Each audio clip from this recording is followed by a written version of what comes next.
Welcome to the Meb Faber Show, where the focus is on helping you grow and preserve your wealth. Join us as we discuss the craft of investing and uncover new and profitable ideas, all to help you grow wealthier and wiser. Better investing starts here. Meb Faber is the co-founder and chief investment officer at Cambria Investment Management. Due to industry regulations, he will not discuss any of Cambria's funds on this podcast. All opinions expressed by podcast participants are solely their own opinions and do not reflect the opinion of Cambria Investment Management or its affiliates. For more information, visit CambriaInvestments.com. Hey, podcast listeners, guess what? We got a radio show for you today. It's full-on summertime here in Los Angeles, so I dragged my coworker Justin into the studio. Hello. Howdy, Meb. How goes it? How's your summer going? Going great. Yeah. Enjoying the weather down here. Well, you briefly came by our annual 4th of July barbecue, getting settled in the SoCal lifestyle. Yeah, it's pretty easy to get settled in down here. I can't complain. We got to get you back out on a surfboard. Well, some quick logistics and housekeeping. We got a new fund coming out. So if you're interested, check out CambriaFunds.com. We're launching a cannabis ETF. We've had filed for a very long time. As far as the radio shows go, we're going to start doing these bi-weekly now. You guys have been asking for them a lot. We've had so many good guests, though, is the problem. We've just been inundated with massively awesome guests and recording even more next week. So keep an eye out. I'm really excited about them. But we miss you guys, so we want to do some radio show. So what's going on in the world? What do we know? What should we talk about today? Well, an interesting point I think we should hit on for sure is Jay-Z. He's a billionaire. Hobo, man. He came out $1 billion, first hip-hop mogul. I mean, there's a few that have certainly made a fair amount of money. P. Diddy, Dre. But you bring up an interesting point, which is, I think we tweeted a little bit about this, which is really instructive, is that I think a lot of people who want to get rich and become millionaires and billionaires, they often think in terms of celebrity, right? You know, athletes, musicians. And while a lot of those people make a lot of money, they don't become really wealthy, like the big money, unless they're investors. And it's funny, if you look at Jay-Z's wealth broken down, there's an article in Variety, you know, it's his number one chunk of his $1 billion, which is a $300 million stake in a champagne company. Then he's got some private investments in things like Uber. He's got a cognac company worth $100 million, Tidal $100 million, Rock Nation $75, art collection $70, and music catalog only $70. I mean, that's nothing to shake a stick at. And obviously, he uses music to parlay. But I think it's such a good lesson. We have a book that I'd really like to write, but it's summer and it was supposed to be a sabbatical. But it's basically this topic of if you really want to get wealthy, you have to be an investor. And you can, I mean, if you look at Dre, he did it with Beats. If you look at almost every athlete or musician that's actually become wealthy, it's almost always from being a businessman. You know, that's what Jay-Z famously said, right? I'm not a businessman, I'm a businessman. So there's two other examples of sort of this be an owner mentality. The first was a tweet from Darren Rovell where he was talking about old school Upper Deck. And I'm sure you remember Upper Deck. There's not many things I've lusted for more in life than Ken Griffey Jr. rookie card. But there was a funny story he mentioned where a couple of players, Wally Joyner, pretty famous first baseman, Wally's World, and then Dwayne Boyce, which I think we pronounced that correct, which was the Angels reliever. They had compensation for helping Upper Deck out in the early days. Joyner got paid $10,000. Boyce decided to take that compensation instead in stock, which later became worth $17 million. Now, of course, you can always show this example in probably retrospect, hindsight bias of plenty of people that took stock, then it was worth nothing. But my favorite example is Facebook. And I don't know if you remember this, but there was a graphic designer in, I guess, Palo Alto or wherever, where Sean Parker, the Napster fella who helped out Facebook, had hired a pretty famous graphic designer to paint some murals. And the guy's quote was $60,000, which at the time seemed a lot. But then he said he could also take stock, which then became, drumroll, $200 million. I mean, that has to be the biggest outsized sweat equity I've ever heard of. But again, it's a good example where, you know, I think if you think super long term, it gives you that optionality And again, it's not always going to turn into $200 million, but the concept of being an owner and having some equity, skin in the game, often gives you much longer runway than just getting paid by the hour or short-term upfront profits. But the takeaway in my mind is you have to be an equity owner. So we were trying to figure out a topic for this book. I liked be the owner, hold the keys, be the bank. Or own the business, hold the keys, be the bank, meaning kind of three big paths to wealth of being an equity owner in a business. And a lot of people think you have to start the business, but that's not the case. So obviously stocks is a good one. You can build wealth at 10% returns over time. This also parlays in our old get rich portfolio, which is also still not done. But be the bank, meaning lending, and then of course real estate being holding the keys. So anyway, it's awesome. Congrats, Jay-Z. If you want to come on the podcast and talk about investing, let me know. But pretty cool piece of news. Yeah.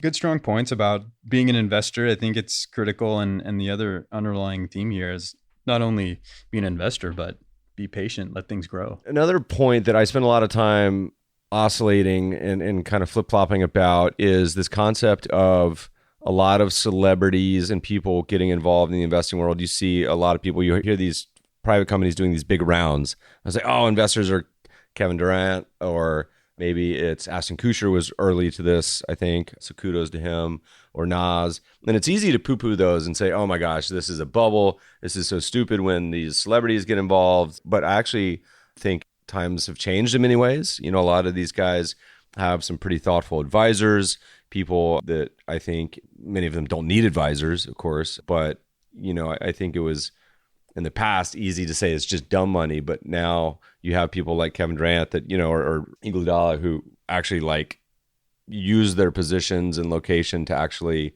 see that as a big beneficiary. My favorite was always Rod Smith. I'm a Broncos fan. So, you know, Elway made a bunch of money in car dealerships. Rod Smith made a bunch of money with real estate.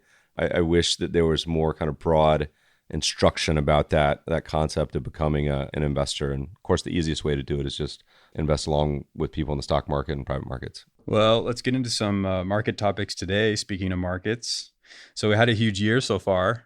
Yeah, man, where'd that come from? Q4 straight down, Q1 straight up. This year, S&P's up 20%. It goes back to our old concept of normal market returns are extreme. You know, if you look back in history, the yearly returns of the S&P, very rarely does it return like 8 to 12%, which is what people expect. It's either up 20, 30, 50, down 10, 20. But you have a lot of the foreign markets romping too. Two of the biggest outperformers. I mean, I think Greece and Russia are up 40 and 30% year to date. As people have kind of forgotten about them. You don't hear about Greece and Russia in the news much anymore, but they're really having monster years. And not surprising, you know, they're some of the cheapest in the world. So it's good to see. The U.S. continued resilience is a bit of a surprise, but hey, man, that's markets for you. Yeah, bonds are up too. Seems like everywhere you go, everywhere you turn. It's a mirror image of last year. Everything down. Hey, even the cryptos are romping. So speaking of bonds, treasuries, Movement Capital had a tweet that was really instructive in giving some good perspective on time periods and rates of return. And if you look back from 26 to 2013, you look at a total real return of 2.38%. If you go from 26 to 81, returns were basically zero. But if you look at the entire period from 81 to 13, you've got 7% return. So I think that's instructive. You know, people think in terms of asset classes on a monthly, quarterly, even yearly basis. But these things play out over such long time horizons. I mean, bonds for the better part of the 20th century, like you mentioned, no real returns. Particularly the 70s, the older gray hairs in the audience will remember times of super high inflation. And you're back now to where bond yields are pretty darn close to inflation. And when they dip negative, meaning you have a negative real yield, we call that financial repression. And depending on who you are, you know, that's either good or bad. But it certainly sets the stage for a lot of asset classes like gold. Bridgewater has been out in the publishing some research talking about how they love gold here. But anyway, I mean, these things play out over such long time horizons, and it's easy to forget that, you know, yesterday's darling or even the last 10 years darling sets the stage for often muted returns and vice versa. So everyone right now, in this point in the cycle, hating on emerging markets and commodities. My God, commodities. No one wants commodities because they've done terrible for the past 10 years. But, that's usually, there's been some good pieces put out by AQR as well, kind of looking back of chasing the returns of the past 5 or 10 years. Pretty bad idea. But bonds, it's a great example where, the historical, going back to our old 5-2-1 rule of thumb, if you look at real returns after inflation, global stocks are around 5, global bonds around 2, and then T-bills or short-term bonds around 1.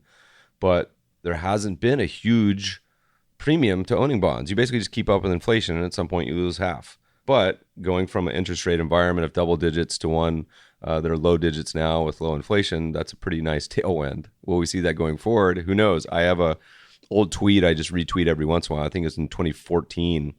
It says, "Wake me up when bonds are yielding 50 bips." It's this kind of joke that we're in this sort of like Japan scenario where bonds have been, yields have been muted, where in Japan they have been for decades. But you never know. I mean, U.S. is one of the highest yielding countries in the world right now. And I was listening to a fun podcast with our friends at Double Line this morning, Sherman and Gunlock, where they said there's potential of, even negative rates in the U.S., kind of like the rest of the world. So who knows? They could certainly go either way. But what happens at this sort of low yield is it can be quite a bit more volatile. Small moves in interest rates can have a much bigger impact on the price moves versus when they're at much higher yield. So interesting times we live in. We had a great piece, we'll link in the show notes, from former guest Bansali Veneer. Had a great piece on low yielding bonds in Europe, but having to deal with currency fluctuations. So yeah, wake me up when bond yields hit 50 bips. Earning positive returns with a currency hedge as well. Yeah. Figuring out how to make something out of that. Never an easy choice. No. What else is going on in the world? Well, I think an important point that is worth covering. I mean, you talked about it, I think broadly, this idea of mean reversion. Some people would talk about that, but I think there's some interesting data that shows that there could be something to this. 99 to 2009, US was the lowest performing across regions, but from 2009 to 2019 was the highest performing across all regions. I think that's an important point. Europe outperformed almost all those holding periods. So that's also something to keep in mind as well, as we have a romping, stomping US bull market. It's easy to forget about other regions in the world and that this might not go on forever. It could. It seems this is a great topic to trigger people, certainly on Twitter. Love picking fights on this topic because there's a few quotes that I have that just send people insane. And I love that Bridgewater took up the torch, as has Vanguard and many others, research affiliates, about this topic, where, and we'll link to in the show notes, it's called Geographic Diversification Can Be a Lifesaver, Yet Most Portfolios Are Highly Geographically Concentrated. And so everybody's looking at this period since the financial crisis in the U.S., where U.S. stocks have just romped.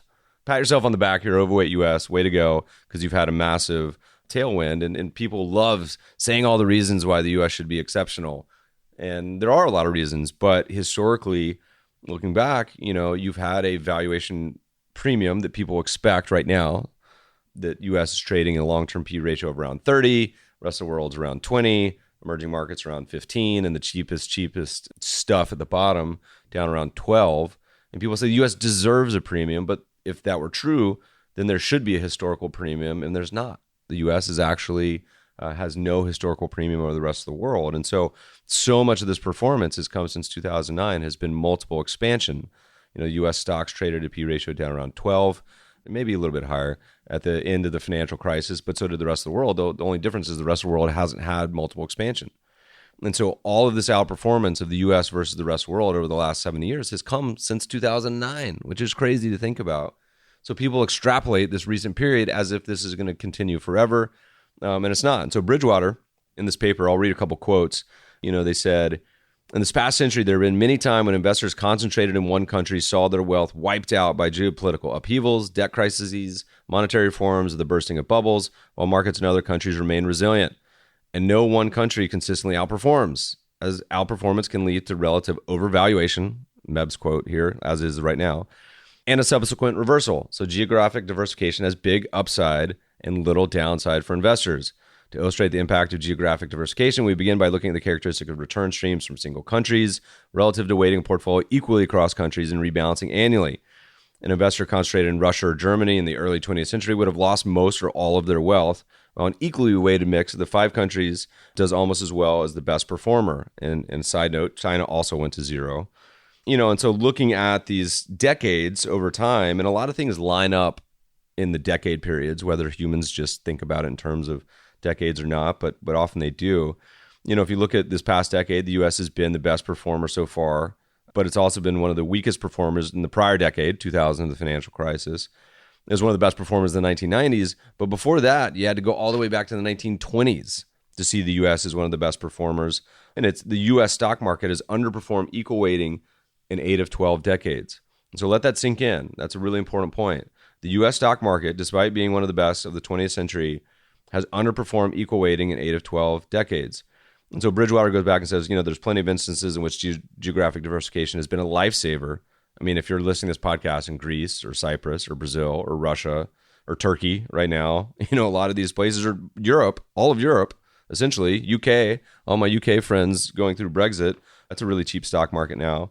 Bridgewater says, there are plenty of instances in which geographic diversification has been a lifesaver, preventing wealth from being wiped out.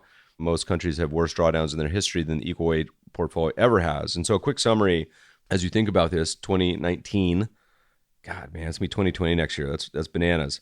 As we look around the world, we already talked about bonds. We know what bonds are going to do. Even if you're optimistic and magically say they're going to do 3%, round up, but more likely closer to 2%.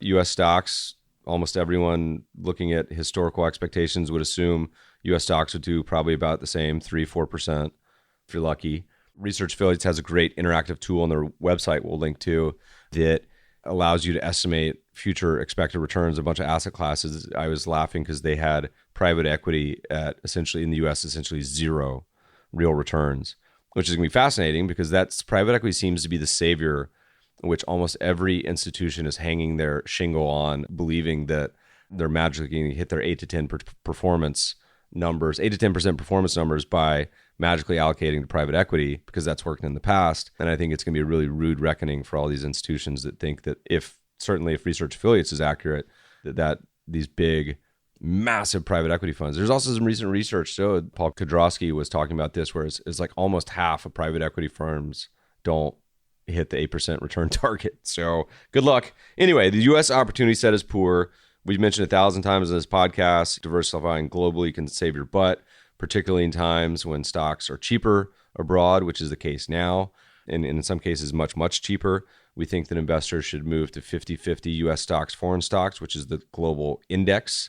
That means you still have, 10 times the amount in the U.S. stock market that you do in the rest of the world, which is still a massive overweight. But if you're value conscious, you can even move past that. But most of the listeners that are U.S. based, you guys know this, I'm a broken record at this point, but most U.S. investors of their stock allocation put in 80%, which is bananas. So consider adding value or other tilts like equal weight. That's pretty uncomfortable for some. The example we love giving is certainly career risk. Greece and Russia and others are romping this year. But let's say you listen to this podcast, say, Meb's brilliant. You go buy those countries in a year from now, if you're an advisor, if they're down 20, 40, 60%, you get fired because what crazy person buys foreign stocks? But that sets up part of the benefit too. So there's a ton of literature on this. Our friends at Star Capital put out a great piece that showed Europe and the US have had essentially the same returns since the 1960s. They show that equal weighting or GDP weighting, remember US as a percentage of world GDP is only a quarter, certainly have been better investing strategies than market cap weighting. And we've detailed all of the problems with that. This is the problem, by the way, Justin. You got to interrupt me, otherwise I just jabber for the entire hour. This is excellent. I'm sitting here listening. This is amazing. Keep going. Yeah, that's the whole thing. To me is that this is very basic concept. It's one that we just have not shut up about over the past 5 years, and I think it's an important one. Yeah, I agree. I think it's really important. I think they're fundamentals, and I don't think we can ever reiterate them enough. So I want to talk a little more about, let's get a little more into valuation. You talked a little bit about emerging markets being on the cheaper end of things or less expensive end of things, however you'd like to put that, listeners. And I want to hear from you right now, 2019, what would a ideal portfolio look like for you? what would you like to see people do? Of course, everyone has various abilities to take on risk and all those things. That's individualized, but looking out at the landscape, looking out at what we've seen so far, even in the last decade, what do you like to see here? The default, I always go back to starting point, global market portfolio, which is 50% US, 50% foreign, and 50% stocks, 50% bonds. And to me, that's starting point. And there's a great John Bogle quote I'd never heard, but I heard recently from somebody on Twitter where he said along the lines of, look, and he wasn't referring to the global market portfolio, to be clear, because he would never invest in the global market portfolio. He's very US-centric. But he had a quote that is like, are there some portfolios that are probably going to be better? He's like, sure, but there's infinite amount of portfolios that are worse. And I think that's a good way to frame this and think about it. That historically has been an outstanding asset allocation portfolio. It's a set it and forget it. You can get it essentially for free in 2019. With short lending, you're probably actually have a negative expense ratio on that portfolio. It's astonishing, really. But that's market cap weighted. And so to improve upon that, I think there's some very simple things you can do. Factor tilts are an obvious one. We love the big two probably most famous that I think are fantastic, which, by the way, have just been dog poo over the past cycle in the US. Market cap has stomped everything. A lot of people have been very vocal about how much a lot of the traditional factors in the US have struggled, whether it's been value, whether it's been momentum, whether it's been a combination of the two. That actually hasn't been the case abroad. A nice piece by Jack Vogel over at Alpha Architects was talking about this, where value has actually worked quite well in international markets during this period. But anyway, tilt away from market cap weighting. I don't really care how you do it as long as you do it. Again, our favorites are value and momentum, which again, currently pushes you away from the US more and more. The momentum, not so much, but the value. And then, of course, we talk ad nauseum about this. We love trend following. We're probably the biggest outlier in the world on trend following ideas. We allocate as a default in our Trinity portfolios half to trend following strategies. Lots of different ways to do that, but I think the main benefit, which again also hasn't helped you much in the US, it's helped you abroad. It's kept you out of all sorts of stuff. You've sat out commodities. You've sat out a lot of these massive drawdowns in foreign markets over the past decade. But it's mostly long a lot of these places now, which is great. I'm cheering. My favorite investment, if I had to pick subjectively, is when there's an investment where value and momentum and trend intersect. Which tends to be pretty rare. But when the cheap stuff's going up, that tends to be the favorite. So you see that happening with a lot of the cheap stuff now. We mentioned Greece and Russia and other places, and if that catches a tailwind, you could see some really massive numbers that those guys can put up, and it's happened in the past. Of course, caveat, they can go down too. So for me, it always goes back to global market portfolio on the buy and hold side. If you want to add the trend stuff, great. You don't have to, but we love it. I love it. And then the last caveat that I've been very vocal and transparent. Josh Brown recently did this, so kudos to him about publishing your portfolio and how you invest. And we've done this at least going back every year, back to 2014. We talk about my portfolio and how I invest, and we should probably do a whole episode on that at some point again, updates, because there's some interesting ones. But in general, for me, it's the broad Trinity ideas and concepts that we talk about in our white paper that I think gives you exposure to all the things you want: the tilts, the trends, the value, all that wrapped into one. But going back to Bogle, I'm cool if you just do the global market portfolio too. Curious, have you done any work on the time periods or amount of times those factors have converged and been working together in your favor? O'Shaughnessy put out a recent piece on this. They've been hard at work this summer cranking out some massive white papers. I think one was like 100 pages. It's like a book, but it was a good one with Jesse Livermore. But it talks about this concept of factors and I forget what they name the data set. It has a name, but they take it back to the 1920s and show that, look, you have these periods that go through a long time with underperforming. And, we've had comments with a recent client who's, hey, Meb, your XYZ fund is over the last couple months. He's like, I'm going to be patient. And he's kind of laughing. I'm like, well, by the way, my comment to this, not just our fund, but any strategy, any asset class, any approach, I used to say you need to give it 10 years. Now I say 20, and I'm not joking about that. People are listening saying that's crazy, but look at Buffett has underperformed for the past decade.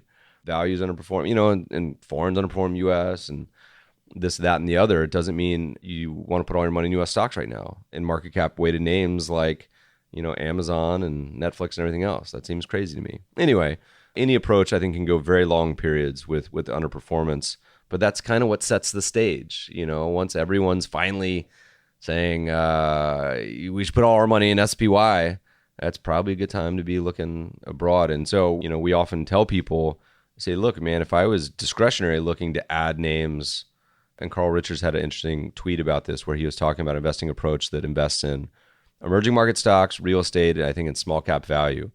And he says just rebalance every year, but if you have new contributions, invest in the one that's down the most over the past year. That's totally reasonable to me. Hard to do, but it makes total sense. So you have this sort of mean reversion of investing in what's not working. One of our strategies that we've written about that's been by far one of the worst performers because it includes like 9 different headwinds of value and momentum ideas is probably one of my favorite going forward. But, you know, that's, I think, the correct way you have to think about this. And if you get into this game of returns chasing, the research shows over and over and over again, not just individuals, but also institutions. There's been academic papers about this that have looked at like 8,000 hiring and firing decisions, and it shows that everyone does it. And it's a really, really dumb idea to chase returns. The way that people like to do it is over the last 2 to 3 years. So you look at what's performing the last 2 or 3 years, they extrapolate it to infinity, and they fire the bad guy, they hire the good guy, and it works in the exact opposite way they would expect it to. So I want to interrupt you there because I want to get into that concept just a little bit. And I want you to differentiate between return chasing and implementing momentum, for example. And how do you do that? How do you think about it? How do you like to see it? And how do you separate the two? Because in a high level sense, you could argue that momentum is in a sense return chasing.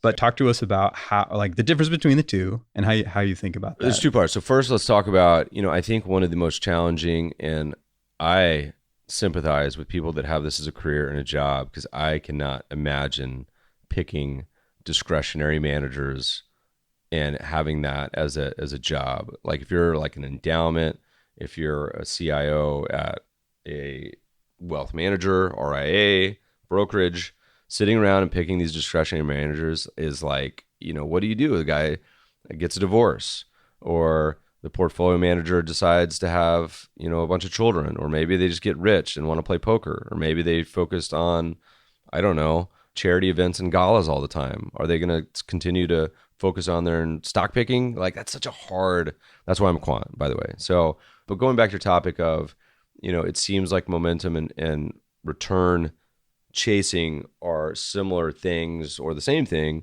And in some ways they are a cousin. I think that momentum works for a lot of reasons that are well established and behavioral or structural, usually that markets don't adjust to new news as quickly as probably they should. I think that there's statistical reasons that momentum works, namely that you're trend following. And so the statistical distribution, you're avoiding the 40, 60, 80, 90% loss, which is really the losses that matter. It's not the 0 to 20%. I don't think that really contributes to the big negative skew in portfolios. It's the big doozies. So momentum, however you measure it, you know, momentum traditionally is a relative measure, whereas trend following is a time series measure, but they're kind of close cousins. So what's the difference between that and just chasing hot managers? Chasing hot managers, the problem is the way most people do it, they don't have a plan. So CGM, Huebner's fund, one of the most famous managers out there, fund manager of the decade in the 2000s, put up like just monster double-digit numbers. The average dollar invested in that fund is negative. Not double-digit, not even single-digit. It's negative because people went in after he had a really good return stream, sold it after he did very poorly. So the whole point is, it goes with everything, is just no one has a process. So theoretically, ignoring commissions and taxes and all the problems with chasing hot managers, theoretically, if you applied a thoughtful momentum approach, it would probably work. But that's not the way people do it. They don't think in those terms. And so the problem with a lot of the discretionary managers also is they're moving targets. So Huebner's fund today and in 6 months could be totally different. He could be long short. He could have moved out of all the stocks into something else, which is totally different than looking at same momentum on a cross asset basis around the world, or looking at futures markets, long, short. It's just a different animal. But that even said, could you develop a approach that would thoughtfully and systematically rotate managers? Probably. I mean, you can certainly do it with sectors, you can do it with industries, you can do it with asset classes. Could you do it with managers in a way that would work? Probably. Just too much work, man. See, that following these guys is just, we wrote a book on it. It's free to download, invest with a house, but it sounds like such a headache. Yeah. Well, it's a project for somebody else, maybe. Well, let's get into expectations. We talked a little bit about valuation, and there's some big names out there talking about their expectations for the future. And really, they're not that different than the ideas you've been talking about recently. So first, we have Vanguard talking about future expectations, foreign stocks looking to have the highest returns over the next 5 years out of 17 asset classes. And Rob Arnott, the great Rob Arnott, looking to emerging markets as, looking forward to emerging markets having great future expectations. So talk to us a little about that. That's in line with what you're thinking? And there's two different ways to think about it. The first is, look, if the opportunity set is poor, I mean, again, we think about it in terms of gambling or statistics, where you look at the percent probabilities of the U.S. from a starting point now with dividend yield and earnings growth. I would have said the exact same thing at the beginning of the year, and U.S. stocks are up 20%. So the whole point is the probabilities. You can still have great returns.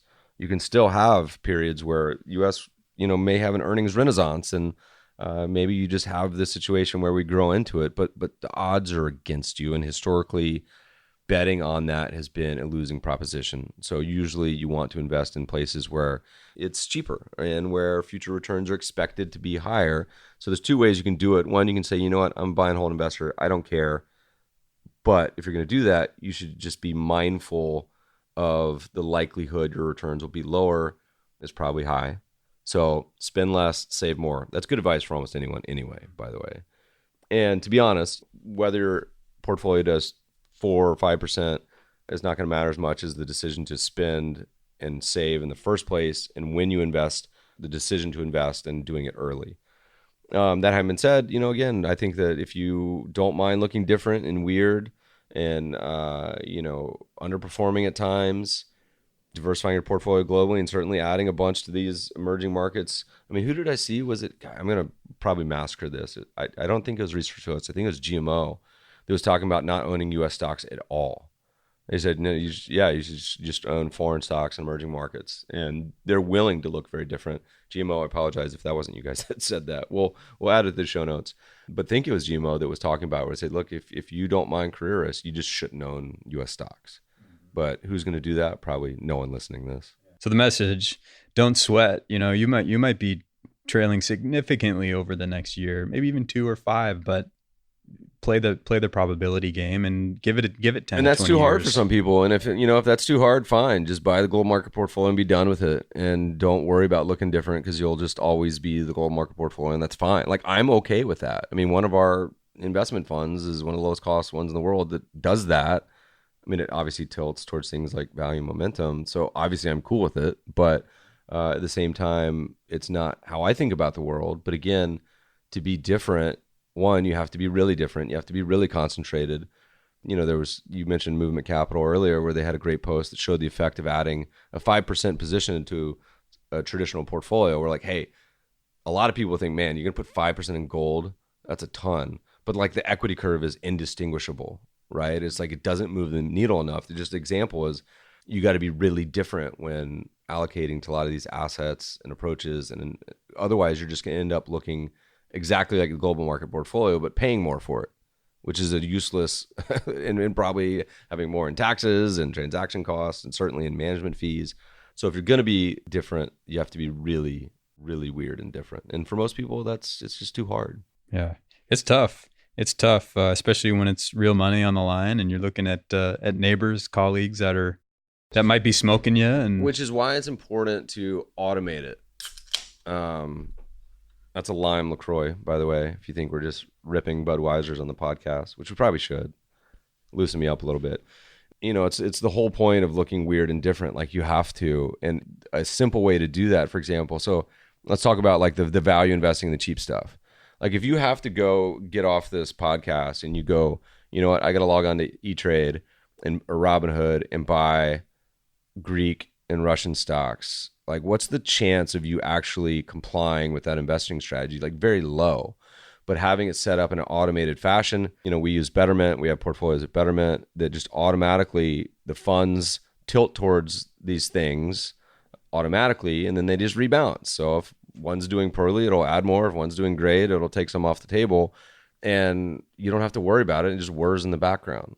I think it's just otherwise you let the emotions creep in anytime you don't have a rules-based automatic process, and in many ways that those emotions just getting under the door causes non-compliance and fractures. And that's where they become their own worst enemies. Yeah. Well, there's interesting fact here. You have with allocation strategies, stuff you outlined in the GAA book, you can have a yearly spread between the best and worst allocations of 18 percentage points. But you take that out, over longer term periods. I mean, you're looking at very minimal differences in performance between allocations. This very simple takeaway, I think, describes almost everything about why people behave so poorly. And we talk about all these asset allocation strategies in our book, Global Asset Allocation. They all almost end up in the same place. As long as you have the main ingredients, stocks, bonds, real assets, global, and a little bit of each, almost all of the portfolios end up in the same place. They cluster around a 1 to 2% performance spread from best to worst over the entire period. I mean, that is a tiny, tiny, tiny, tiny spread. But like you mentioned, the average yearly best to worst spread is 18 percentage points. That's huge. And so people look and they're like, oh my God, risk parity is doing amazing this year. I got to use risk parity. And last year it was like, oh my God, an endowment style approach did great. I got to use endowment. And so they consistently just chase. And again, we found that chasing the best performing asset allocations and rotating, you end up costing yourself a fair amount of cash. And it's just so dumb. So this goes back to the whole point of set it and forget it. It doesn't matter which one you use. One of the best performers in the entire book is like 3,000 years old or 2,000 years old. Talmud. It's like invest a third in real estate, a third in business, so we call it stocks, and a third keep in reserve, which is bonds. So that a third, stocks, bonds, real estate portfolio literally beats like almost everything. 2,000 years old. So that's our whole point on the buy and hold stuff. It doesn't really matter, but what does matter is just not doing dumb stuff and shooting yourself in the foot. Well, and as we wind down here, speaking of being different, you're quite different in the way you're investing your 401k. Ah, God, people lost their mind on that one too. Speaking of being different and stuff that's probabilistically, hopefully in your favor. A quick review of how I invest my money. I mean, look, you have the realization that probably somewhere between, 50 and 99% of my net worth is this company. But let's say this company didn't exist. The next biggest part of my net worth is a family farm where we grow very low yielding crops like wheat, corn, and milo. Although corn's been seeing some price appreciation this year. But it's a very sentimental and great asset class that we love over long periods. I would actually love to diversify into other farm ideas. We've had some great farmland guests. Brandon Zick was awesome. If you guys missed that, go listen to that podcast. It was really, really fun. By the way, when's harvest this year? Wheat. Yeah, well, we should go do a podcast there. We should head out to Kansas, let you drive the tractor. Oh yeah, which tractor just drives itself at this point. So I'll have to coordinate with everybody and see what's going on. But it's so hot in the summer. My God, it's like my father used to torture us by driving around and not turning on the air conditioning, and it caused me to hate Kansas for like a decade. It's so hot. We don't have air conditioning in my house in LA, so there's it used to be like a week. Now it's like a month where it's intolerable. So I gotta get an AC unit. Anyway, going back to my portfolio, an increasing part over the past 5 years, we've talked about this journey, has been private investments, which is a good hack because you can't sell them even if you wanted to. So we've made almost 100 investments at this point. Would love to do a more detailed podcast on that at some point, but has been a pretty fun. The goal in the beginning, we mentioned this back in 2014, was to hopefully match the returns of the S&P. Well, hopefully just break even. If we match the returns of the S&P, gravy. and then hopefully would do better, but considered it tuition. And so it's been a 5-year experiment, invested in 100 companies. I love your perspective there, not to interrupt you, but that looking at it as tuition, I mean, geez, how much have you learned over the years? Well, it's a low expectation. Well, so it's funny because if you consistently research all these amazing kick-ass founders who are starting these just world-changing companies, many of them already having traction. So for the sweet spot for me is sort of that seed, late stage seed or Series A, where they have some product market fit. They have a product that's earning some revenue. So ideally it's like 500 grand or $1 million, or it could be more. So most of the companies I've invested in are in that market cap range of probably 5 to 30 million, but most around 10 to 20. So early stage. And there's only been liquidity in about 4 of them out of the 100. But that's, as the goal is to invest in about 10 to 20 per year. And, the check size is small per investment, but let's call it like $5,000. So that any one of those goes down, it's not going to be life-changing. But, you're in for 10 years on those. In many cases, you may be in forever. And so a couple on paper, ironically, I think it was like literally the first investment I did, has reached unicorn status. So I thought I was just brilliant out of the gate. We'll check back in 2029 and see how this is all flushed out. But, the power laws of investments certainly apply to private equity, where the vast majority of returns are determined by the 100 baggers. Great podcast, by the way, we did with Chris Meyer recently on that topic. It happens in public equities too. There's a new update to that white paper to stocks outperform Treasury bills, which show that like all the returns of stocks are also due to that like 1% of stock returns that are just the massive winners like McDonald's and Walmart and Amazon.